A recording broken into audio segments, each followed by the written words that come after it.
Welcome back to the Deep Dive. We've been talking about how technology and all these new ways of working are transforming HR and the whole employment landscape, really. But now I want to kind of shift gears a bit and talk about something that often gets lost in all these future of work discussions, the human side of it all. Yeah, that's so important. We can get so excited about AI and new work models and all that, that we forget that work is really about people. So how are these changes affecting us as humans, our well-being, our mental health, and how we find meaning and purpose in what we do? It's like there's this tension building, On the one hand, we have all this potential for flexibility and new opportunities, but then there's this underlying anxiety too about job security, keeping up with all the new skills, and just figuring out where we fit in this world that's changing so fast. That tension is definitely real, and it's having a real impact on people. Yeah. That SAP article from March 2024, mental health reaches a breaking point. It talks about how all this change and the feeling that your job isn't secure, it's really pushing people to their limit. So mental health support, that's becoming absolutely essential. Not just a nice perk, but a core part of a healthy work environment. And it's not just about offering therapy or mindfulness apps or whatever.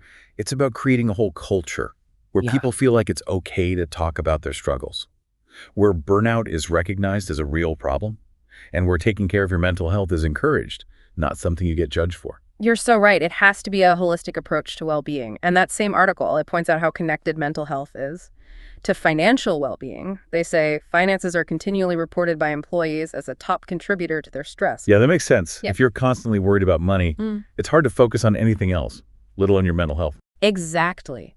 And this is where companies need to step up and think about fair compensation, financial literacy programs, maybe even offering help with things like childcare or elder care, because those things can really strain people's budgets. So it's not just about paying a decent salary. It's about understanding all those financial pressures that employees are dealing with and finding ways to help. Exactly. And that leads right into the whole issue of pay, which is a big theme in a lot of these sources, especially that HR Trends 2024, the Year of AI article from SAP. They talk about how pay is a major point of tension right now. Employees want more. But some companies are trying to cut costs. Yeah, it's a tough situation. Yeah. Companies need to attract and keep good people, but they're also dealing with economic uncertainty and costs going up everywhere. Right. And it's not just about the amount of money you get paid. That article also talks about the demand for pay equity and transparency. People want to know they're being paid fairly compared to others, and they want to understand how those pay decisions are made. So it's about fairness and trust, not just the number on your paycheck. Yeah, exactly. And that's where things like skills-based pay come in. And having transparent salary bands, it's about moving away from secrecy and creating a system that's more equitable and that everyone can understand. Okay. This might seem like a jump, but I want to talk about something that surprised me in these articles. Sustainability. That March 2024 SAP article mentions how sustainability becomes a strategy for a lot of companies. Yeah, it's not just a feel-good thing anymore or a marketing gimmick. Sustainability is being woven into companies' core values and their actual practices. It's impacting their supply chains, their employee benefits, everything, really. So it's not just about reducing your carbon footprint. It's about making ethical choices in every part of your business. And it seems like this is influencing people's careers, too. Absolutely. People, especially younger generations, they want to work for companies that share their values. They want to work for employers who are actually doing something about environmental and social issues, not just talking about it. So it's becoming a big factor in attracting and keeping good employees. If a company isn't serious about sustainability, they might have trouble finding the people they need. Exactly. And this ties right back into everything we've been talking about the human side of work. People want more than just a paycheck. They want to feel good about the work they do. They want to know their company is making a positive impact.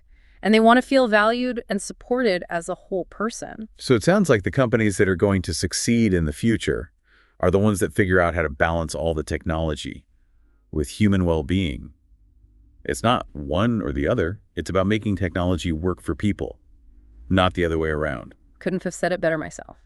And that brings us back to what we were talking about earlier, this need for constant learning and upskilling. The world of work is changing so fast. The only way to keep up is to embrace this idea of lifelong learning. So it's not just about learning new tech skills. It's about those human skills we were talking about. Critical thinking, problem solving, communication, collaboration, creativity. Those are the skills that will help you adapt, learn new things quickly, and really thrive in a world where change is the only constant.